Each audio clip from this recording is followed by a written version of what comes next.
I'm Chris Osmond, and this is my take. Today I was going to provide the economic system that I think America and possibly the world should move forward with, a means to get away from capitalism, which basically isn't working for the majority of us. I mean, capitalism was a good system when it was regulated and when people had more control over their finances and their ability to make money than they do currently.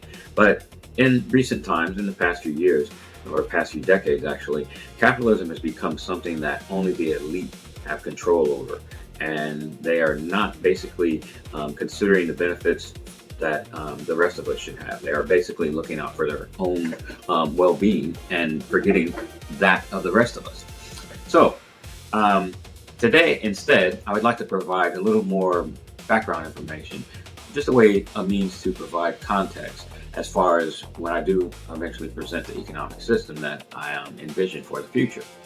And that context is basically based on something that for years I have been saying, and it seems that more and more people are finally coming around to my way of thinking in regards to what I'm about to tell you.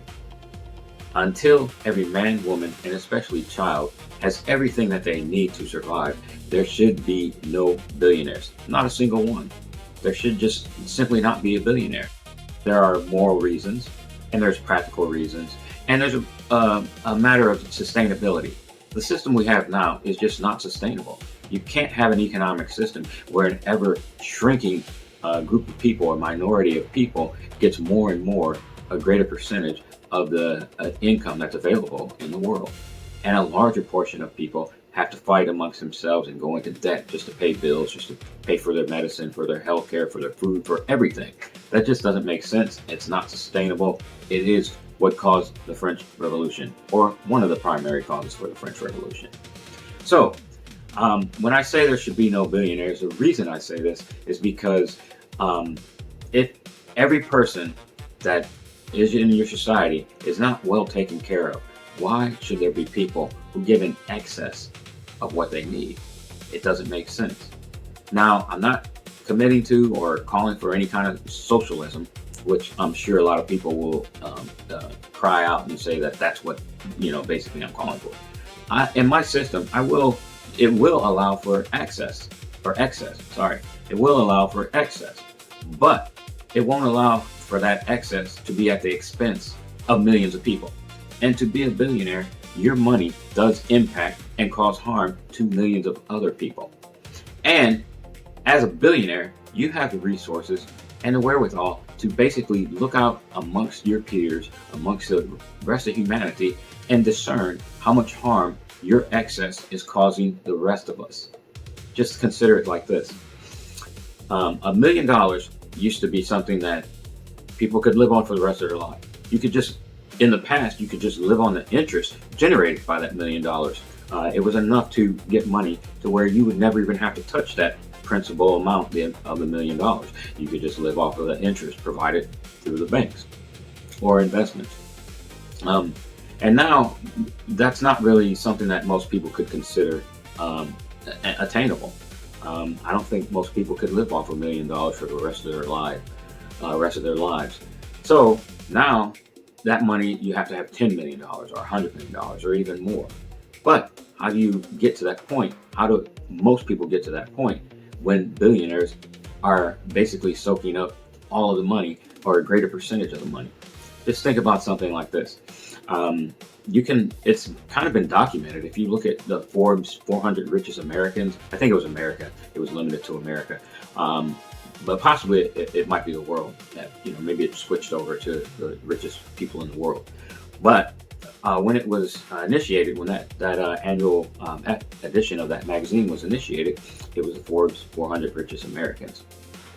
At that time, I think they were the richest people in America were earning at least 25% of the income available to the entire population. So the richest people had got 25%. The rest of us had to split 75%. That was reasonable because that initial edition of that magazine, the Forbes 400, that came out in 1985. At a time when people could still own a home, could still go on vacation, could still have savings and investments. people's future basically look kind of bright, as opposed to the way things are trending now and have become. You know, I think a study just recently came out that said that the average age of a first-time homeowner now is about 40 years old, because 20-year-olds, they're not making anywhere near the income that's necessary to buy a house these days. It's hard enough for them to even buy a car or a truck, let alone a house. So, as the years have gone by, now you can look this up yourself. You won't be able to find every individual that was on the Forbes 400, but you can see how much at least the top 10 were doing, how much money they had, how much wealth they had. One thing that I've noticed is that, well, two things.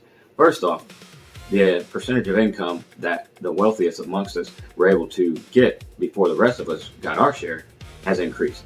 So initially it was about 25% of the income available in America. And then it grew and grew and grew, and it was 33% when I checked years ago. And I imagine that it's even more now, because if you look at Elon Musk alone, a year or two ago, how much wealth he had, basically he had more than the top 10 or top 15 or 20 people from that initial list in 1985. So he was a billionaire's billionaire, which is outrageous. And then obviously you heard about how he became the first trillionaire, at least momentarily, when was it SpaceX IPO'd. Anyway, so that's the first thing that I would say is a reason why there needs to be an input. We need to stop billionaires from continually making more and more money. And then the other thing is that these billionaires, they have to be able to look out and see how much harm they're causing. They have the wherewithal, they have the funds, and they can get research done that tells them literally how much harm their excess wealth is causing to how many people are being impacted by their wealth.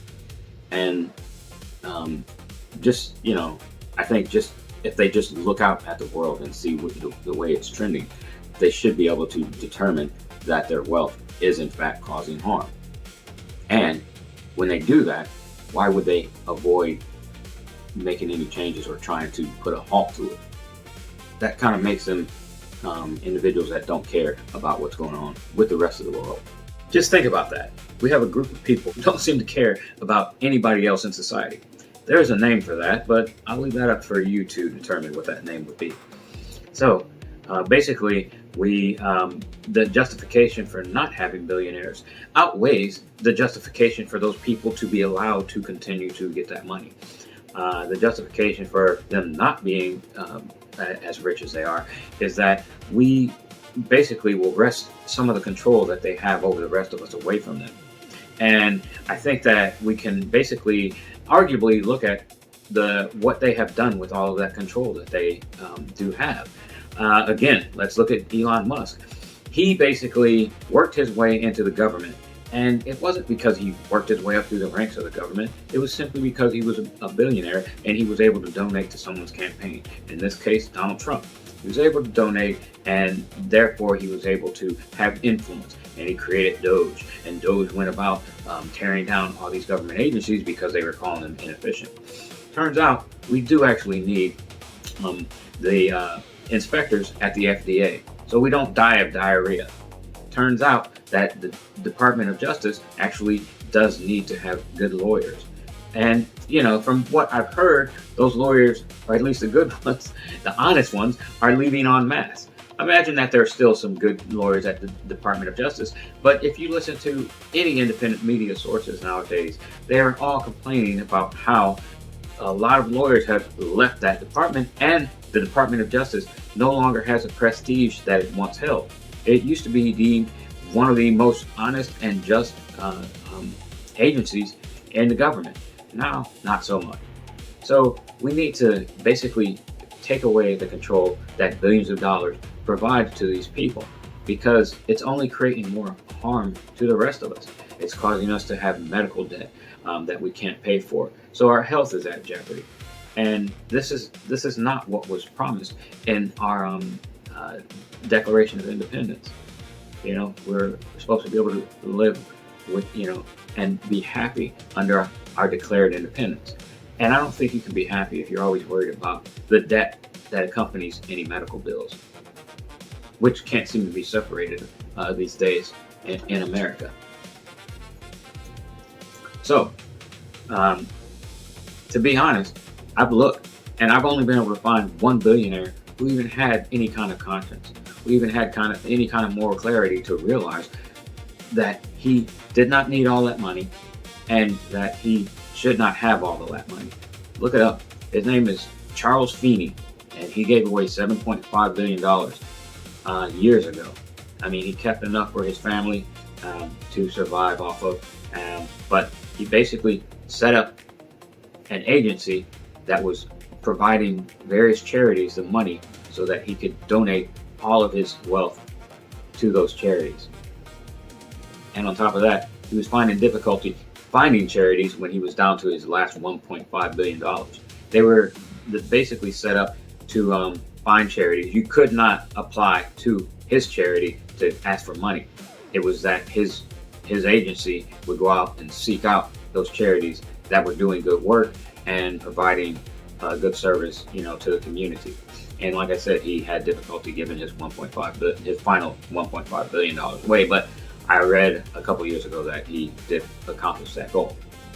So again, I say, until every man, woman, and especially children, and even our vets who are living on the street, until they are provided with everything that they need to survive, we should not have any billionaires.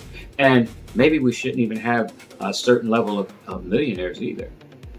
There should be a threshold, but that's to be determined. We'll have to figure those type of things out. But we do know that people that have an excess should not have that excess if it's causing harm to other people, especially when it causes harm to millions of people. Thank you. As with the book entitled Solutions, Enough Complaining, Let's Fix America. Questions will be asked here to help the masses separate facts from the lies and misinformation our leaders tell us every day. For more tools to help you help your friends and family, get the book mentioned above at Amazon.com today.